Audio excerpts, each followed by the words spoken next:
میں نے آپ کے سامنے قرآن مجید کے جو کلمات تلاوت کیے ان میں اسی حقیقت کو بیان کیا گیا۔ لا اقسم بہذا البلد، آغاز ہوا شہر مکہ کی قسم سے، قسم ہے مجھے اس شہر کی، پھر وجہ قسم بھی بیان کی، وَأَنْتَ حِلٌّ بِهَذَا الْبَلَدِ، مجھے اس شہر کی قسم اس لیے کہ محبوب اس شہر میں تو جو بستا ہے، تیرا بسیرا ہے اس شہر میں، اس شہر کی گلیوں نے تیرے قدم چومے ہیں اور تیرے انفاس کی مہک اس کی فضاؤں میں بسی ہے، اس لیے مجھے قسم کہ یہاں تم رہتے ہو۔ اللہ اکبر۔ علماء کے مابین اس بات پر اختلاف ہے کہ مکہ المکرمہ افضل ہے یا مدینہ النبی صلی اللہ علیہ وآلہ وسلم افضل ہے۔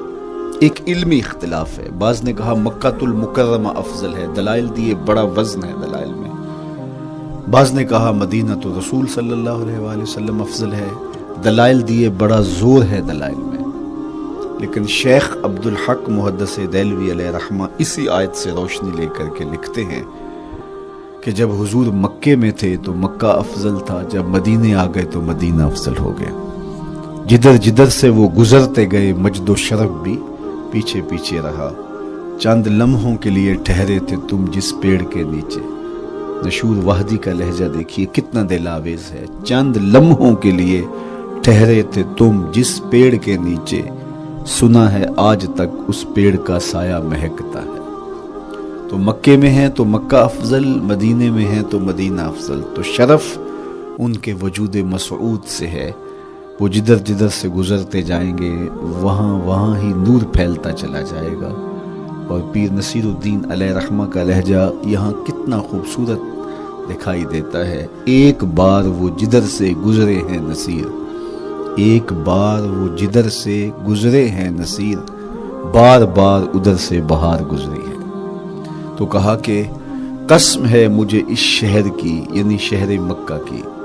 کیوں اس شہر کی قسم؟ وَأَنْتَ حِلٌّ بِهَذَا الْبَلَدِ، کہ محبوب اس شہر میں تمہارا قیام ہے، اس شہر میں تمہاری رہائش ہے، تمہارے انفاس کی مہک ہے اس شہر کی فضاؤں میں، اور تمہارے قدموں کو چھوا ہے اس شہر کی گلیوں نے، اس لیے قسم کہ یہاں آپ رہتے ہو۔ وَوَالِدٍ وَمَا وَلَدَ، اور قسم ہے باپ کی، اور قسم ہے جو اس کی اولاد ہے۔ والد سے مراد کیا ہے اور ما ولد سے مراد کیا ہے؟ تو اس کے بارے میں ایک قول یہ ہے کہ والد سے مراد حضرت ابراہیم علیہ السلام ہے، اور ما ولد سے مراد حضور علیہ السلام جو ان کے فرزند ہیں۔ ایک قول کے والد سے مراد حضرت آدم علیہ السلام ہے، اور ما ولد سے مراد ان کی ساری ذریت اور نسل ہے۔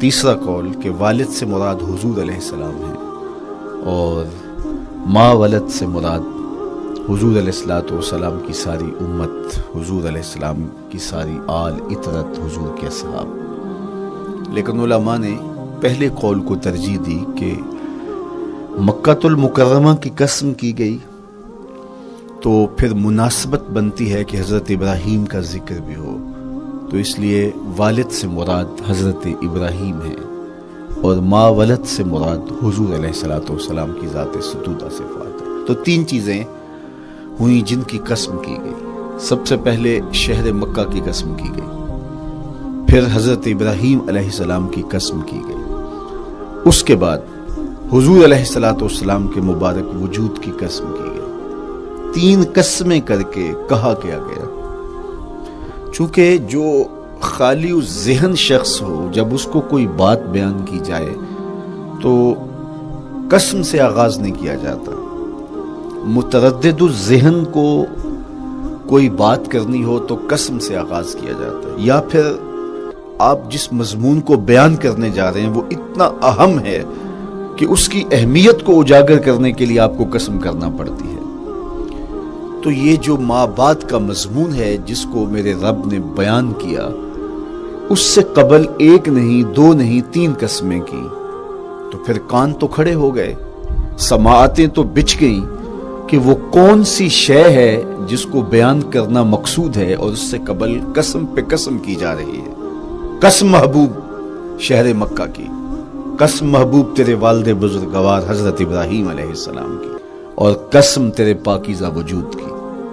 اب انسان بالکل سماعتیں بچھا کے منتظر ہے کہ قسم کی کس بات کی جا رہی ہے، کس بات پہ قسمیں ہو رہی ہیں۔ تو جواب آیا، قسم محبوب شہر مکہ کی جس میں آپ رہتے ہو، قسم آپ کے والد بزرگوار حضرت ابراہیم علیہ السلام کی، اور قسم آپ کے پاکیزہ وجود کی۔ لقد خلقنا الانسان فی کبد، ہم نے انسان کو مشقتوں میں رہتا پیدا کیا ہے۔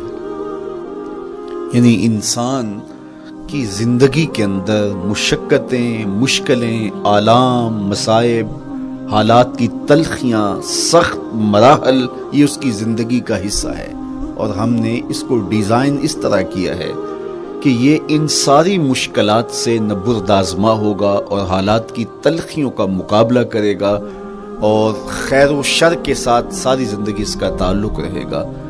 تو یہ اگر سخت جان ہوا تو زندگی میں کامیاب اور بامراد ہوا، اور اگر یہ کمزور ہوا تو پیچھے رہ جائے گا۔ اور اس کے لیے جو قسمیں کی ہیں وہ 3 ہیں۔ قسم کا اور جواب قسم کا تعلق ہوتا ہے، یعنی جس پہ قسم کی جا رہی ہے تو جو قسم کی جا رہی ہے اس کا کوئی آپس میں تعلق ہوگا۔ جب پھولوں کا ذکر کریں گے تو پھر اس کے متعلقات ہی بعد میں بیان کریں گے۔ کسی نے کہا تھا جنگل میں کوئی مے خار مرا ہے، جنگل میں کوئی مے خار مرا ہے، اسے انگور کے پتوں کا کفن دو۔ میاں جنگل میں مرنے والے شخص کو کسی اور درخت کے پتوں کا بھی تو کفن دیا جا سکتا ہے، لیکن صاحب مرنے والا مے خار ہے، اور شراب کشید کی جاتی ہے انگور سے، تو اس کو تو ٹھنڈ تب بھی پڑے گی کہ انگور کے پتوں کا کفن دیا جائے، تو مناسبات ہوتی ہیں۔ تو اب جب قسم کی گئی تو قسم 3 چیزوں کی گئی، اور اس کی جواب قسم سے مناسبت کیا بنتی تھی؟ انسان کو مشقتوں میں رہتا پیدا کیا گیا، حالات کی تلخیوں سے گزرتا ہے، سخت تربیتی مراحل سے اس کو گزرنا پڑتا ہے۔ تو اس چیز کو بیان کرنے سے قبل 3 قسمیں کی گئی۔ پہلی قسم میرے حضور کے پاکیزہ شہر کی، مکہ المکرمہ کی، اس لیے کہ مکہ المکرمہ میں دیکھ لیجئے کہ صحابہ اور حضور کے ماننے والوں نے کیسے تلخ زندگی کاٹی۔ شجر اسلام ثمر بار ہوا تو ہمیں تو یہ کھلے ہوئے پھول دکھائی دیتے ہیں، لیکن ہم نہیں بھول سکتے کہ بلال حبشی کی پیٹھ پہ کیسے کوڑے برسے اور احد احد کیسے پکارتے رہے۔ تو ہم اس منظر کو دیکھیں، مکہ کے ان حالات کو دیکھیں، تو اس لیے قسم کی مکے کی، اور پھر حضرت ابراہیم علیہ السلام کی قسم کی، چونکہ حضرت ابراہیم نے جس قدر اذیتوں سے گزر کر کے، مصائب آلام کا سامنا کر کے، حالات کی تلخیوں کا مقابلہ کر کے اپنا راستہ بنایا اور اپنے رب کی رضا پائی، وہ تاریخ کا ایک انوکھا باب ہے۔ اس سے بڑھ کر کیا ہوگا کہ جلتی ہوئی آگ میں چھلانگ لگا دی رب کے حکم کی تعمیل میں، بیٹے کی گردن پہ چھری رکھ دی۔ یہ تماشا لب بام نہیں تھا، منا کی وادی میں وہ انوکھا واقعہ رقم ہوا کہ آج بھی تاریخ انگشت بدندہ ہے کیا ایک باپ، اور وہ اس بیٹے کو ذبح کرنے کے لیے آمادہ ہو گیا جو اس کی آنکھوں کا نور ہے اور دل کا قرار ہے، رب سے مانگ مانگ کے لیا، لیکن تعمیل ارشاد میں اس بیٹے کی گردن پہ چھری رکھنے کے لیے باپ تیار ہو جاتا ہے اور اس کو ذبح کرنے کے لیے آمادہ ہو جاتا ہے، حتیٰ کہ بیٹے کو لٹا لیتا ہے اور ہاتھ میں چھری پکڑ کے بیٹے کی گردن پہ رکھ کے پوری ہمت کے ساتھ جب چھری چلاتا ہے تو آواز آتی ہے فلما اسلما وتلہ للجبین ونادیناہ ان یا ابراہیم قد صدقت الرؤیا انا کذالک نجزی المحسنین۔ ابراہیم بس کرو، تم نے واقعی خواب پورا کر دکھایا۔ اپنی بیوی کو، اپنے نو مولود بچے کو وادی غیر ذی زرع میں چھوڑ آنا، جہاں کچھ بھی میسر نہیں تھا، یہاں آپ کو آپ کے ماں باپ چھوڑ کے جاتے ہیں، ایک خوبصورت آسودہ ماحول ہے، اور آپ کو جس مقصد کے لیے چھوڑ کے جا رہے ہیں تو وہ مقصد بھی آپ کے اور ان کے پیش نظر ہے، لیکن اس کے باوجود بھی جو ہے وہ آنکھیں نم ہو جاتی ہوں گی کہ ہم اپنی اولاد کو یہاں چھوڑ کے جا رہے ہیں، جبکہ ایک محفوظ پناہ گاہ میں آپ کو چھوڑ کے گئے۔ آپ کی تربیت کرنے والا ایک جو ہے وہ توانا طبقہ اور ایک توانا جو ہے وہ سٹاف موجود ہے جو آپ کی فکری، ذہنی، بدنی تربیت کے لیے کوشاں ہیں، لیکن اس کے باوجود بھی والدین محسوس کرتے ہیں، لیکن اپنے نو مولود بچے کو وہاں چھوڑ کے جانا جہاں آب و دانہ بھی میسر نہیں تھا۔ مورخ اسلام فی جلندری نے اس وادی کا نقشہ کھینچتے ہوئے کہا، وہ وادی جس میں وحشت بھی قدم رکھتی تھی ڈر ڈر کے، جہاں پھرتے تھے آوارہ تھپیڑے بادے سر سر کے، جہاں پر گھاس اگتی تھی، جہاں نہ پھول کھلتے تھے، مگر وہ سرزمین تھی آسماں بھی جھک کے ملتے تھے۔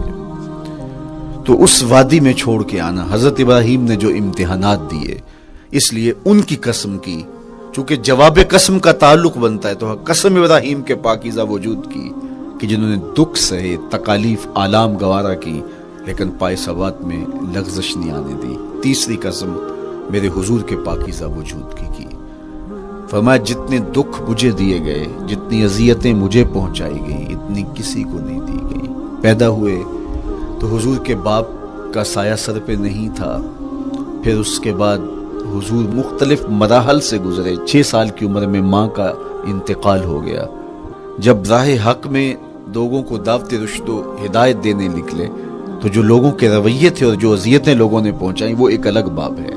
مکے کی گلیوں سے لے کے طائف کے بازاروں تک جن اذیتوں سے میرے حضور گزرے، ام المومنین سیدہ عائشہ رضی اللہ تعالیٰ عنہ فرماتی ہیں، ایک دن حضور کی بارگاہ میں حاضری تھی تو ہم نے عرض کیا، حضور کیا احد کے دن سے سخت دن بھی زندگی میں کبھی گزرا ہے؟ صحابہ کی نظر میں اس دن سے سخت دن کبھی زندگی میں نہیں آیا، اس لیے کہ جب 70 صحابہ کی لاشیں پڑی تھیں، حضور کے چچا حضرت امیر حمزہ شہید کر دیے گئے، اور نہ صرف انہیں شہید کیا گیا، ان کا مسئلہ کیا گیا، اعضائے بدنیاں کاٹ دیے گئے، ناک کاٹ لی گئی، زبان کاٹ لی گئی، بدن چیر کے کلیجہ نکالا گیا، اور پھر ان اعضاء کا ہار پرویا گیا، اور ہندا نے گلے میں ڈال کے رقص کیا، آنکھوں میں نیزے چبھوئے گئے۔ تو یہ دردناک دن تھا۔ تو حضور کے سر انور پہ سفید رنگ کی پٹی بندھی تھی اور چشمان رحمت میں آنسو تھے، اور بار بار فرماتے تھے، ما فعل امی، میرے چچا کی کہانی سنا۔ تو یہ دردناک دن تھا جو صحابہ نے اپنی آنکھوں سے دیکھا۔ تو انہوں نے کہا، حضور کیا احد کے دن سے سخت دن بھی کبھی زندگی میں آیا؟ ان کا خیال تھا کہ حضور فرمائیں گے ہاں یہ میرا زندگی کا مشکل ترین اور سخت ترین دن تھا، لیکن حضور نے فرمایا، ہاں عائشہ، جب طائف کے بازاروں میں تیری قوم نے مجھے پتھر مارے تو یہ دن احد کے دن سے بھی سخت تھا۔ حضور ان کے 3 سرداروں کے پاس پیغام حق لے کے گئے، لیکن انہوں نے آگے سے جو رویہ اختیار کیا وہ اتنا اذیت ناک تھا۔ حضور نے فرمایا کہ ٹھیک ہے، میں تمہاری خیر خواہی کا جذبہ لے کے تمہارے تک پہنچا ہوں، تم نے میری دعوت کو قبول نہیں کیا، تمہاری مرضی، تمہارا مقصود، چلو اب یہ بات میرے اور تمہارے درمیان رہنی چاہیے، اس بات کو راز رہنا چاہیے، اہل مکہ تک یہ بات نہ پہنچے۔ انہوں نے کہا، ہم کیوں راز رکھیں، بلکہ اوباشوں کے ہاتھ میں پتھر دے دیے، اور حضور جب واپس ہونے لگے تو وہ حضور کے پاؤں پہ سنگزنی کرتے، حضور اپنا ایک پاؤں اٹھاتے تو دوسرے پاؤں پہ مارتے، شدت درد اور احساس کرب سے حضور بیٹھ جاتے تو ان کے غنڈے دائیں بائیں سے بڑھتے اور کندھوں سے پکڑ کے حضور کو اٹھاتے اور مشق سنگزنی کرتے۔ نالین خون سے بھر گئے، لخت لخت زخمی ہوا۔ اللہ اکبر، کیا دردناک لمحے تھے، کیا تکلیف بری گھڑیاں تھی۔ تو کہا کہ جب طائف کے بازاروں میں تیری قوم نے مجھے پتھر مارے تو یہ دن احد کے دن سے بھی سخت تھا۔ اچھا، جب حضور پر اس طرح آلام و مصائب ٹوٹ پڑے تو حضور کے ساتھ جو صحابہ تھے انہوں نے کہا، حضور ان کے لیے بد دعا کر دیجئے۔ تو میرے حضور بولے، میں رحمت بن کے آیا ہوں، میں رحمت بن کے آیا ہوں۔ اللہ اکبر، ان کا تقاضا پہم بڑا تو حضور کے ہاتھ اٹھ گئے، اور پھر حضور نے جو کہا سنیے، اللہم اہد قومی فإنہم لا یعقلون، اے اللہ میری قوم کو ہدایت دے دے، یہ مجھے جانتے نہیں، اگر جانتے تو ان کا میرے ساتھ یہ رویہ نہ ہوتا۔ تو پتھروں کے جواب میں دعائیں دینا پیغمبروں کا حوصلہ ہوتا ہے۔ اللہ اکبر، مورخ اسلام فی جلندری نے کیا خوبصورت پیرائے میں نقشہ کھینچا کہ حضور ہاتھ اٹھا کے دعا مانگ رہے ہیں، الہی کرم کر کو سارے طائف کے مکینوں پر، الہی پھول برسا ان پتھروں والی زمینوں پر۔ تو حضور نے دکھ سہے، تکلیفیں سہی۔ اب 3 قسمیں کی، شہر مکہ کی قسم جہاں حضور کے صحابہ نے تکلیفیں سہی، اس شہر کی گلیوں میں انہیں گھسیٹا گیا اور ان کو کچی کھالوں میں لپیٹ کے دھونیاں دی گئی، انہیں اذیت ناک مراحل سے گزارا گیا، حضرت ابراہیم مشکل سے مشکل زندگی کاٹی اور رب کی رضا جوئی کے لیے کوشاں رہے، اور میرے حضور نے سخت ترین اذیتوں، مقاومتوں، مخالفتوں اور تکلیفوں کا سامنا کیا۔ تو ان تین چیزوں کا حوالہ دے کر، ان تین چیزوں کی قسم کر کے اب انسان کو بتایا جا رہا ہے کہ تم مشکلات سے تمہیں گزرنا پڑے گا، حالات کی تلخیاں تمہیں سہنی پڑیں گی، کسی مرتبے تک پہنچنے کے لیے تمہیں پھر تکلیفوں کی راہ اختیار کرنی پڑے گی۔ تم کون ہوتے ہو؟ میرا محبوب ہو تو تکلیفیں وہ بھی اٹھائے، دو جہاں کا مالک ہو اور طائف کے بازاروں میں اس کے پاؤں پہ بھی پتھر پڑیں، اور کونین کا سردار ہو اور ان کے اوپر اوجری ڈال دی جائے، کائنات کا مالک ہو اور ان کو مکے کی گلیوں کے اندر ان کے گلے میں عقبہ بن ابی معیط کپڑا ڈالے اور تاؤ دے، تو کیا ان مشکلات سے تم بچ سکتے ہو؟ جب تم کسی منزل تک پہنچنا چاہتے ہو تو پھر یہ حوالے ماضی کے دیکھ لو، تین قسمیں کر کے اس حقیقت کو بیان کیا۔ ابراہیم علیہ السلام کے وجود کو دیکھ لو، حضرت مصطفیٰ کریم علیہ السلام کی ذات ستودہ صفات کو دیکھ لو، اور مکے کی گلیوں میں صحابہ کے ساتھ جو ظلم اور جبر ہوئے اور انہوں نے جو مصیبتیں اور مشقتیں کاٹی وہ ساری دیکھ لو۔ تو تین قسمیں کھا کر کے کہا کہ بے شک انسان مشقتوں میں رہتا پیدا کیا گیا ہے۔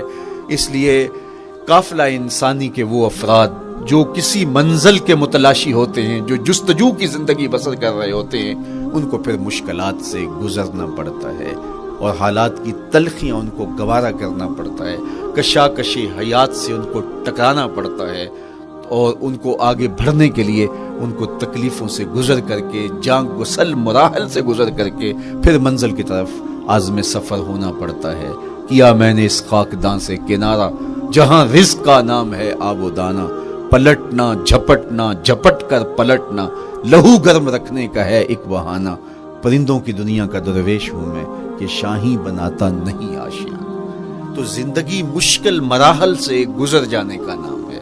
اقبال نے کہا تھا ہے شباب اپنے لہو کی آگ میں جلنے کا نام۔ یہ زندگی آسان نہیں ہے، یہ حالات کی تلخیوں کا مقابلہ کرنے کا نام ہے، یہ ضبط نفس کا نام ہے، یہ اپنے من کی تربیت کا نام ہے۔ حضرت امام رازی سائت کریمہ کے تحت لکھتے ہیں کہ جب بچہ شکم مادر میں ہوتا ہے تو وہ تین پردوں میں ہوتا ہے، ایک جھلی کا پردہ، ایک رحم مادر کا پردہ اور ایک پیٹ کا پردہ۔ تو تین پردوں میں وہ بیچارہ بڑی عجیب سی حالت میں ہوتا ہے۔ یہ اس کا پہلا مرحلہ ہے تخلیق کے بعد، اس کے بعد پیدائش کا دوسرا مرحلہ ہے، یہ زچہ بچہ دونوں کے لیے موت و حیات کے مرحلے ہوتے ہیں۔ اس کے بعد وہ پیدا ہوا، اس دنیا پہ آیا، تو اس کی مشکل کیا ہے؟ زبان ہے بولنا نہیں جانتا، دیکھتا ہے پہچان نہیں سکتا، سنتا ہے سمجھ نہیں سکتا، ہاتھ ہیں پکڑ نہیں سکتا، ٹانگیں ہیں چل نہیں سکتا۔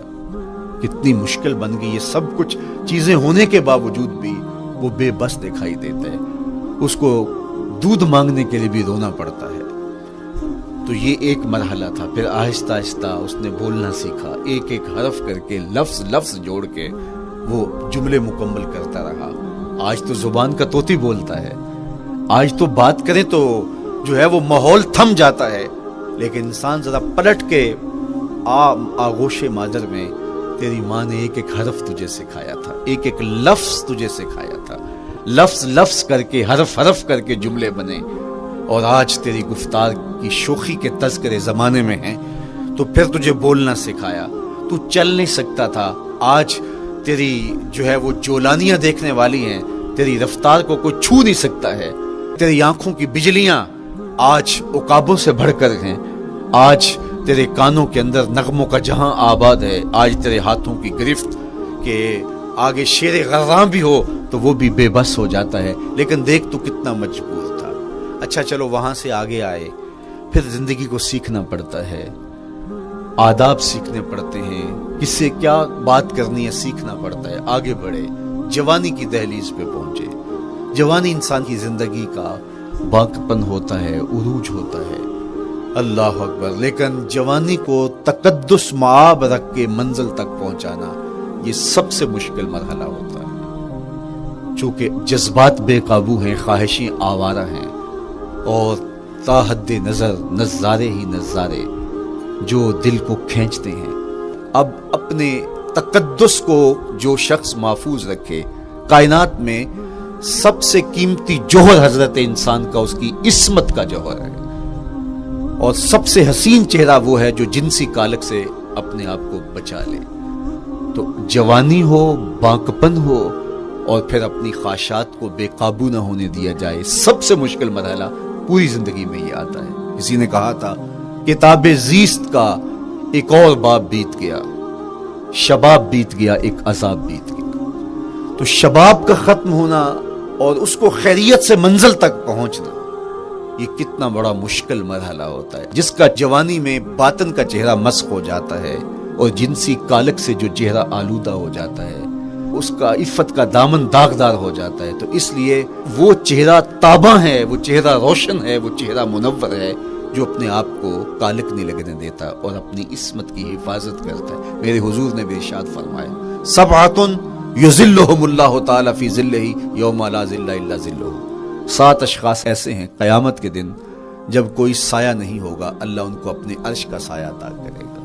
ان میں سے پہلا شخص امام عادل حکمران، دوسرا شخص وشاب نشأ فی عبادت اللہ، وہ جوان جس کی جوانی اللہ کی عبادت میں بسر ہوئی، تیسرا وہ شخص ورجل قلبہ معلق بالمساجد، وہ شخص جس کا دل مسجد میں لگتا ہے، مسجد میں جمتا ہے، اور چوتھا شخص ورجل دعته امرأة ذات منصب وجمال فقال انی اخاف اللہ، وہ شخص جس کو دعوت گناہ ملی اور حسن قدموں میں بچھنے کے لیے بےتاب ہوا، اور اس نے کیا کہا، انی اخاف اللہ، میں اللہ سے ڈرتا ہوں، میرا اللہ مجھے دیکھ رہا ہے۔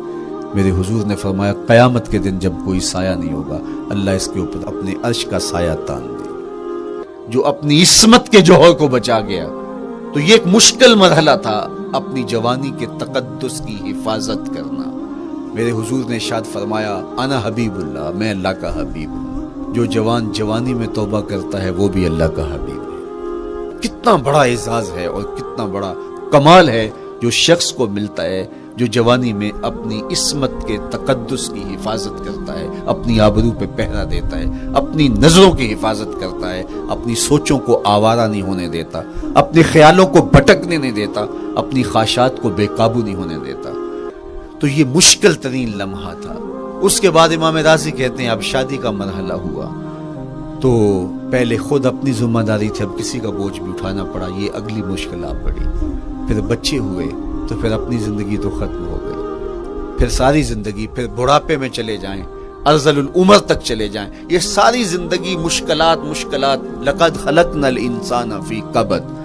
تو ہمیں عملی طور پہ مشکلات کے مقابلے کے لیے تیار ہونا چاہیے۔ دیکھیے ہم جب شکار کرنے جاتے ہیں اور وہ خطرناک جنگل ہو جس میں شیر، بھیڑی اور دیگر جانور بھی ہوں، تو پھر ہم حفظ ما تقدم کے طور پہ سب کچھ ساتھ لے کے جاتے ہیں اور اس انداز سے جاتے ہیں کہ ہمارے اوپر اگر کوئی حملہ ہو تو بچاؤ کی یہ تدبیر ہو۔ تو ہم عملی طور پہ اس کے لیے خود تیار ہوتے ہیں، تو پھر کوئی ہونے والا حملہ غیر متوقع نہیں ہوتا اور ہم اس کے لیے اپنے آپ کو مستعد اور فعال پاتے ہیں۔ اسی طرح میں اور آپ اگر زندگی کے اس فلسفے سے آگاہ نہیں ہوں گے کہ زندگی مشکلات کا مجموعہ ہے، حالات کی تلخیاں ساری زندگی ہمارے ساتھ رہیں گی، تو کوئی بھی تکلیف، کوئی بھی اذیت، کوئی بھی ایسا واقعہ جو ہم نہیں چاہ رہے ہوں گے وہ روح پذیر ہوگا تو ہم گھبرا جائیں گے اور پھر اس وقت ہم دکھی ہو جائیں گے۔ اس لیے ہمیں یہ قرآن نے سکھایا ہے کہ تم عملی طور پہ زندگی کی سختیوں کا مقابلہ کرنے کے لیے آمادہ اور تیار ہو جاؤ۔ قرآن مجید میں جو صبر کا لفظ ہے اس کا مفہوم یہ ہے کہ حالات کی جو تلخیاں تمہارے اوپر آتی ہیں، وہ غربت بھی ہو سکتی ہے، وہ بیماری بھی ہو سکتی ہے، وہ لوگوں کی عداوت اور دشمنی بھی ہو سکتی ہے، وہ اور بہت ساری چیزیں ہوتی ہیں، وہ جنگوں کی حالت کا بپا ہو جانا اور تمہارا دشمنوں کے نرغے میں گر جانا، یہ سب کچھ ہو سکتا ہے۔ تو اس کے اوپر استقامت کے ساتھ تم کھڑے رہو اور تم ان کو برداشت کرنے کی اپنے اندر ہمت اور حوصلہ رکھو، تو پھر وہ تمہارا صبر ہوگا، اور یہ قوت اگر تمہارے اندر پیدا ہو جاتی ہے تو پھر تمہاری زندگی آسان اور سوکھی ہو جاتی ہے۔ لیکن اگر یہ دولت تمہیں نصیب نہیں ہوتی تو پھر ساری زندگی دکھوں اور شکووں سے بھری رہتی ہے۔ اس لیے ہمیں یہ چیز سیکھ لینی چاہیے کہ زندگی نام ہی مشکلات سے نہ برد آزما رہنے کا ہے۔ عملی طور پہ ہم دیکھو، ہمیں پتہ ہے سردی آ رہی ہے تو اس کا ہم پہلے انتظام کرتے ہیں، تو سردی ہمیں دکھی نہیں پھر کرتی، ہم سردی سے بھی لطف لیتے ہیں، موسم برسات سے بھی مزہ لیتے ہیں، اور گرمی سے بھی ہم ایک حاص حاصل کر لیتے ہیں اگر ہم اس کو جو ہے اس کے لیے عملی طور پہ اپنے آپ کو تیار کر لیں۔ لیکن اگر ہم اس کے لیے تیاری نہیں کریں گے تو سوائے گھبراہٹ کے اور کچھ نہیں ہوگا۔ تو مجھے اور آپ کو عملاً اپنے آپ کو اس بات کے لیے آمادہ کرنا پڑے گا کہ زندگی ان حالات کی تلخیوں سے ٹکرانے کا نام ہے، اور ساری زندگی ہمیں ان مراحل سے گزرتے رہنا پڑے گا۔ اور قرآن نے جو ہے وہ 3 قسمیں کر کے، اور 3 قسمیں بھی شہر مکہ کی اور محبوب کریم کے پاکیزہ وجود اور جناب ابراہیم علیہ السلام کی، تاکہ تمہیں پتہ چلے جب ان کو بھی ان مراحل سے گزرنا پڑا میں اور آپ کیا بیچتے ہیں۔ اس لیے ہمیں اپنی زندگی کو ان راہوں پہ ڈالتے ہوئے صبر اور استقامت، اب صبر اور استقامت کی دولت ہمیں کیسے نصیب ہوگی، یہ دولت کس طرح، یہ قوت راسخہ ہمارے اندر کیسے پیدا ہوگی، اور کس طرح ہمارے من کے اندر یہ چیزیں سمائے گی۔ اللہ تعالیٰ کی خشیت، اس پر توکل، اس پر بھروسہ، اور اللہ تعالیٰ جل شانہ کی طرف سے ہر کام کے ہونے کا یقین ہمارے اندر یہ استقامت اور یہ حوصلہ پیدا کرتی ہے یہ چیز۔ اس لیے مجھے اور آپ کو اپنی پوری زندگی میں اس عمل سے گزر کر کے اپنے آپ کو مضبوط ترین صورتحال میں لا کے کھڑا کرنا پڑے گا، اور یہی زندگی کا جمال ہے۔ تو اب پھر دیکھیے قرآن کیا کہہ رہا ہے، لا اقسم بہذا البلد وانت حل بہذا البلد ووالد وما ولد، 3 قسمیں کی۔ اس کے بعد ارشاد فرمایا لقد خلقنا الانسان فی کبد، ہم نے انسان کو مشکلوں میں، مصائب میں، آلام میں رہتا ہوا پیدا کیا۔ کہتے ہیں جب حضرت انسان کی تخلیق ہوئی تو اس کا خمیر جب گویا جا رہا تھا تو اس کے اوپر 39 دن تک آزمائشوں کی، دکھوں کی، تکلیفوں کی بارش ہوئی، اور ایک دن خوشیوں اور مسرتوں کا بھی برسا۔ تو انسان کی زندگی کے اندر حالات سے ٹکرانا اور دکھوں کو سہنا اور دکھوں سے مقابلہ کرنا یہ سیکھنا پڑے گا، اور جب انسان اس کو عملی طور پر سیکھ جائے گا تو پھر زندگی کا جمال اور زندگی کا حسن نصیب ہوگا۔ دوسری بات، ہمیں اپنی زندگی میں 7 چیزوں کو اپنا اصول بنا لینا چاہیے، اور یہ 7 چیزیں وہ ہیں جو ہماری زندگی کو ایک خوبصورت سانچے میں ڈھال کر کے ہمیں ایک پاکیزہ اور ستھرا انسان بنا دیتی۔ پہلی چیز، التمسک بکتاب اللہ، اللہ کی کتاب سے جڑ جانا، وابستہ ہو جانا۔ جب ہم کتاب اللہ سے وابستہ ہو جائیں تو پھر ہمارے باطن کی اور نفس کی تربیت ہوتی ہے، اور پھر ہم وہ مطلوب انسان بنتے ہیں جو ہمارا رب ہم سے تقاضا کرتا ہے۔ تو اس لیے ہمیں اپنی زندگی میں اس چیز کو لازم کر لینا چاہیے کہ ہمارا کوئی بھی دن قرآن مجید کی تلاوت کے بغیر نہ گزرے۔ اپنے دن کا آغاز قرآن مجید کی تلاوت سے کیجیے۔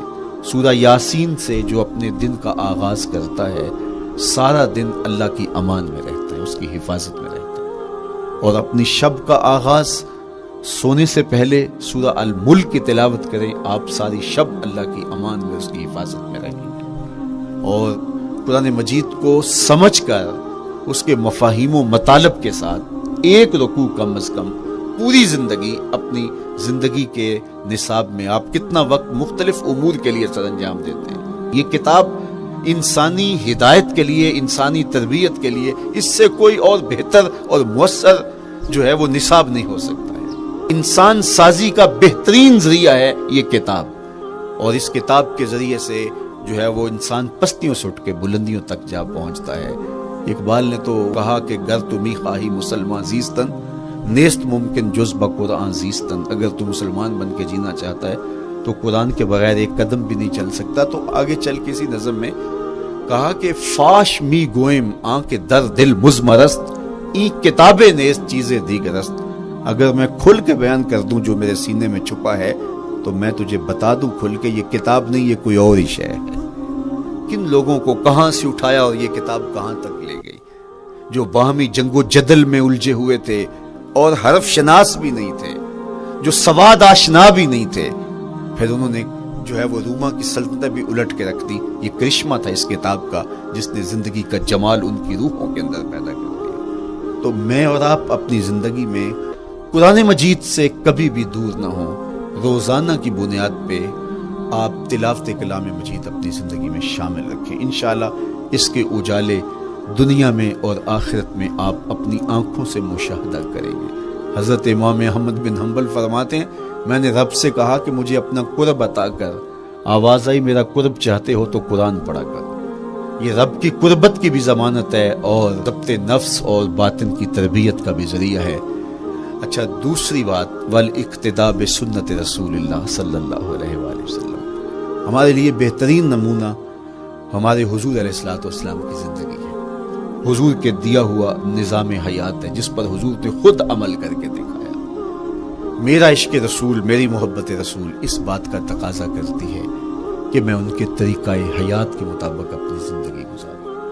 اسلام دعوے کی بات نہیں کرتا، دلیل ہم سے مانگتا ہے.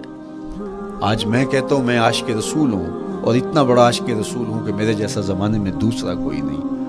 میرے جذبات ایسے دکھائی دیتے ہیں آسمان کو چیر دوں گا اور زمین کو پھاڑ دوں گا، لیکن ہمسایوں کے ساتھ میرا سلوک بتاتا ہے کہ میں عاشق رسول نہیں ہوں. دوستوں کے ساتھ میرا رویہ بتاتا ہے کہ میں عاشق رسول نہیں ہوں. میں کسی سے وعدہ کرتا ہوں اور پھر اس پہ پورا نہیں اتر پاتا. تو صاحب پھر آپ عاشق رسول نہیں ہیں، آپ کچھ اور ہیں. عشق رسول تو یہ ہے کہ میرے محبوب علیہ السلام نے کسی سے عہد کیا ہے کہ تمہارے آنے تک میں یہاں کھڑا ہوں، اور وہ جا کے بھول جاتا ہے اور میرے حضور 3 دن وہاں منتظر رہتے ہیں. وہ اچانک گزرا اور دیکھا تو حضور علیہ الصلوۃ والسلام کھڑے ہیں تو خود پریشان ہوا. صرف اتنی بات اسے کہی صاحب تو نے مجھے مشکل میں ڈال دیا، تو نے مجھے مشقت میں ڈال دیا. عہد کیا ہے تو پھر اس کی پاسداری نبھا کے دکھائی. اللہ اکبر. میں اگر حضور سے محبت کرنے والا ہوں تو میرا رویہ بتائے کہ میں عاشق رسول ہوں. میری زبان پہ جھوٹ نہیں بول سکتی. آپ سے پوچھا گیا کہ مومن بزدلی کر سکتا ہے؟ کہا نہیں، بہادر ہوتا ہے. لیکن ہو سکتا ہے کبھی اس سے بزدلی سرزد بھی ہو جائے. پھر پوچھا گیا کہ مومن بخیل ہو سکتا ہے؟ کہا نہیں، سخی ہوتا ہے. لیکن ہو سکتا ہے کبھی اس سے بخل بھی سرزد ہو جائے. پھر تیسرا سوال حضور سے کیا گیا مومن جھوٹا ہو سکتا ہے؟ فرمایا جھوٹا نہیں ہو سکتا. یہ پکی بات ہے کہ مومن جھوٹ نہیں بول سکتا. میں اور آپ اپنے رویوں میں دیکھیں کہ ہم کھڑے کہاں ہیں. آج ہم ان جگہوں پہ بھی جھوٹ بولتے ہیں جہاں جھوٹ بولنا ہماری مجبوری بھی نہیں ہوتی، چونکہ یہ ہماری فطرت ثانیہ اور عادت بن چکا ہے اور ہم اس کو برا ہی نہیں سمجھتے. جبکہ جھوٹ جب کوئی شخص بولتا ہے حدیث پاک میں آتا ہے اس کے منہ سے بدبو نکلتی ہے، رحمت کے فرشتے 1 میل دور ہٹ جاتے ہیں اس سے. اور سویر سے شام تک جب ہمارے معمولات یہ ہوں تو پھر ہم کہاں کھڑے ہیں اور رحمت کے فرشتے کہاں کھڑے ہیں؟ تو حضور علیہ الصلوۃ والسلام کی سنت کا اتباع حضور کی محبت کی دلیل ہوگی. امام قرطبی نے لکھا ہے اللہ کی محبت کا کوئی دعویٰ کرے تو کیا دلیل ہوگی کہ یہ واقعی محب الہی ہے؟ تو کہا اللہ سے محبت کا دعویٰ کرنے والے کے لیے دلیل یہ ہے کہ وہ قرآن سے پیار کرے. قرآن سے پیار اور قرآن سے محبت کی دلیل یہ ہے کہ حضور کا پیار سینے میں رکھے. حضور سے محبت کی دلیل یہ ہے کہ سنت رسول سے پیار کرنے والا ہو، اور سنت رسول سے پیار کرنے کی دلیل یہ ہے کہ بدعات سے اجتناب کرنے والا ہو. ہر وہ طریقہ جو میرے حضور نے نہیں دیا اس کو اختیار نہ کرے، اس طریقے کو اختیار کرے جو حضور علیہ الصلوۃ والسلام کا عطا کرتا ہے. تیسری بات عقل الحلال. یہ وہ بنیادی اصول ہیں جو ہماری زندگیوں میں اتر جانے چاہیے اور ہم ایک صالح اور خوبصورت انسان بن کے اس معاشرے کا حصہ بن سکتے ہیں. عقل حلال زندگی میں شامل ہو تو زندگی کو جمال نصیب ہوتا ہے اور باطن اور ظاہر کو طمانینت نصیب ہوتی ہے.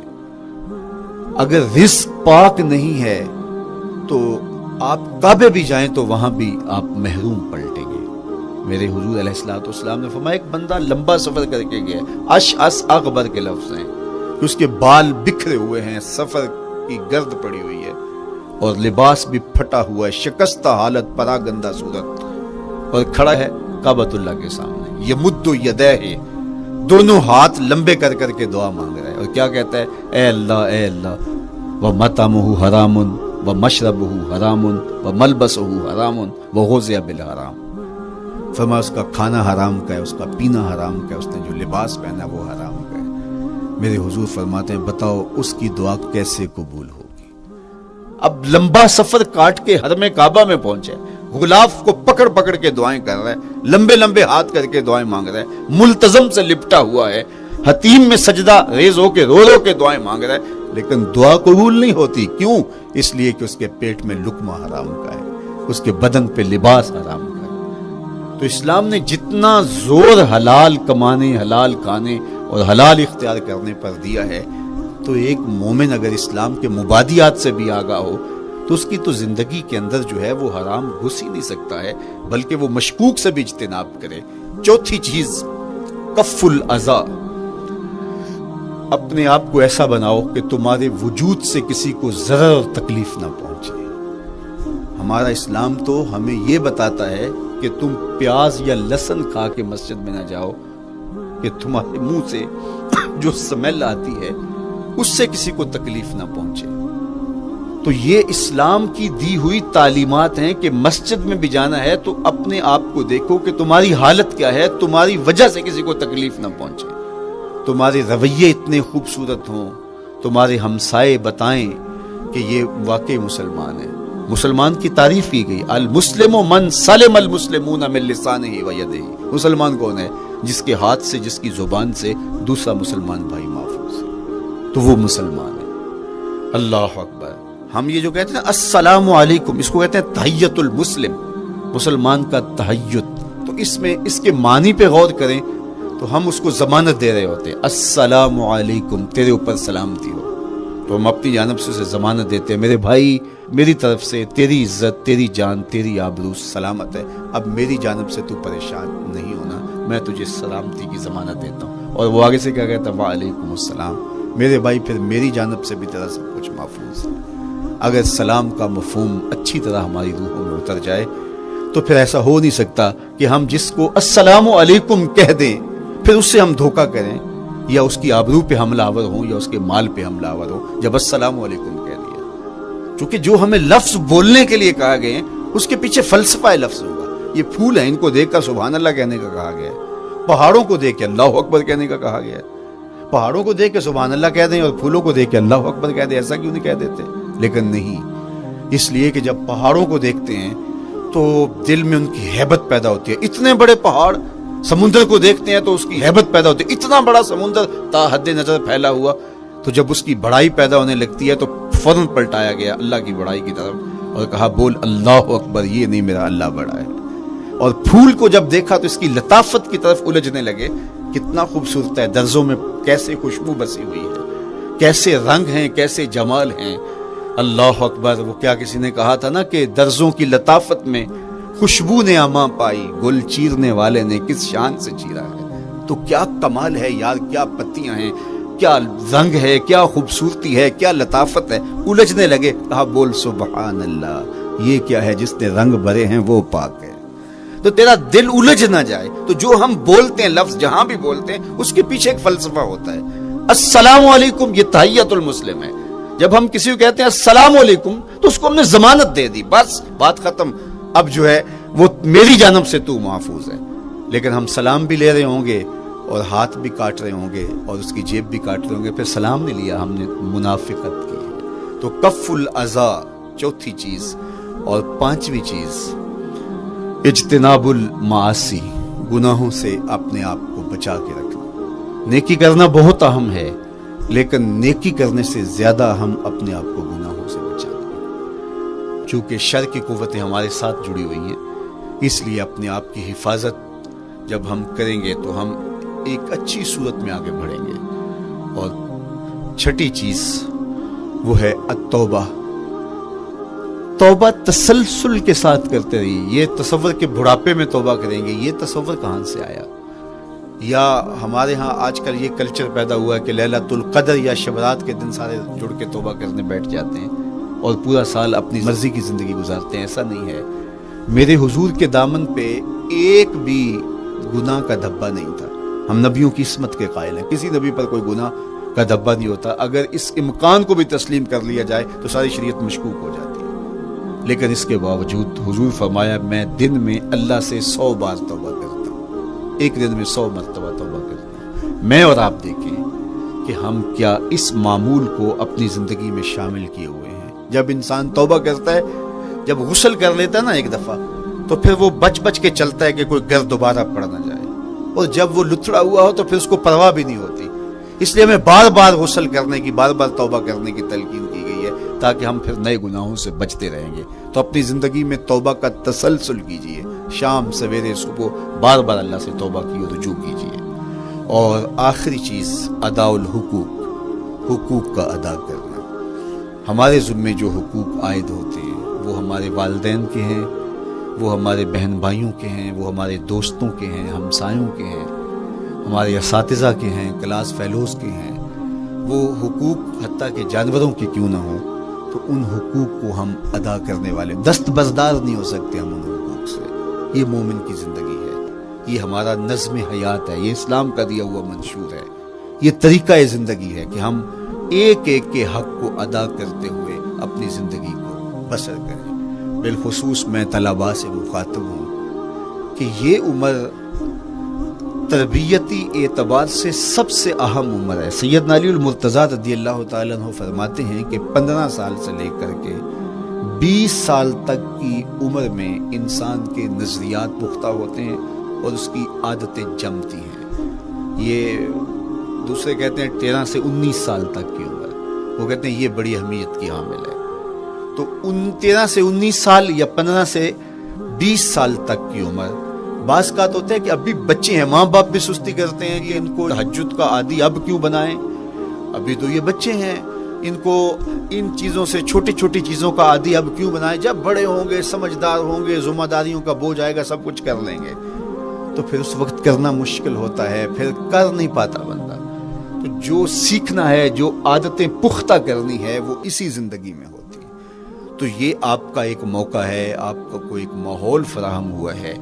آپ کے ہمسائے آپ کے کلاس فیلوز ہیں جو آپ کے ساتھ کمرے میں رہ رہے ہیں۔ ہمسائیگی کے حقوق ادا کرنے کا جو انداز ہے وہ یہاں ہی سیکھیے اور اپنے اندر اس کو متحقق کیجیے اور پختہ کیجیے۔ اسی طرح اپنے گفتگو کے لہجوں میں شائستگی، اپنے انداز کے اندر خوبصورتی اور اپنے رویوں کے اندر جمال پیدا کرنے کی کوشش کریں۔ اپنے آپ کو مؤثر بنائیں اور شریعت کے بتائے ہوئے اصول اور ضابطوں کے مطابق آپ جب زندگی کے چند دن گزار لیں گے، پھر زندگی گزارنے کا نشہ آنے لگ جائے گا۔ چونکہ جب ہم اپنی خواہش کی زندگی گزارتے ہیں تو پھر ہم خود بے چین اور مضطرب ہوتے ہیں، اس لیے کہ ہمیں اس طرح زندگی گزارنی چاہیے جس طرح ہمارے رب نے ہمیں بتایا ہے۔ آپ کوئی بھی مشین خریدتے ہیں، کوئی بھی چیز لیتے ہیں تو اس کے ساتھ چھوٹی سی بک دیتے ہیں، آپ کو اس کا طریقہ استعمال بتاتے ہیں کہ اس کو یوں استعمال کرو گے تو دیر پا اس کے فوائد حاصل کرو گے۔ اگر یہ مائک ہم اس طرح استعمال نہیں کرتے، اپنی خواہش سے استعمال کریں گے، تو پھر نتیجہ کیا ہوگا کہ تھوڑے دنوں کے بعد جو ہے وہ خرابی کی طرف سلسلہ چلے گا۔ اس طرح یہ وجود جس پاکیزہ ذات نے بنایا ہے، اس نے ہمیں بتایا ہے کہ اس کو استعمال کیسے کرنا ہے اور اس زندگی کو کیسے گزارنا ہے۔ اور پھر انسان کو ایک ماڈل اور نمونہ بھی چاہیے، تو کہا نمونہ دیکھنا ہے تو محمد عربی کی ذات دیکھ لو، ادھر دیکھتے جاؤ اور زندگی گزارتے جاؤ، دیکھنا تمہاری زندگی کتنی خوبصورت اور کتنی پروقار گزرتی ہے۔ اللہ آپ کو دنیا آخرت کی برکتیں دے، اپنی پناہوں اور اپنی امان اور اپنی حفاظتوں کا حصار دے، اور آنے والا کل اللہ بہتر فرمائے، میرے وطن کی خیر کرے، میرے ملک کو امن کے اجالے دے، یہاں دہشت گردی کے سلگتے علاؤ ٹھنڈے کر کے امن کی بہاریں پیدا کر دے۔ کی محمد سے وفا تو نے تو ہم تیرے ہیں، یہ جہاں چیز ہے کیا لوح و قلم تیرے ہیں۔ وآخر دعوانا ان الحمد للہ۔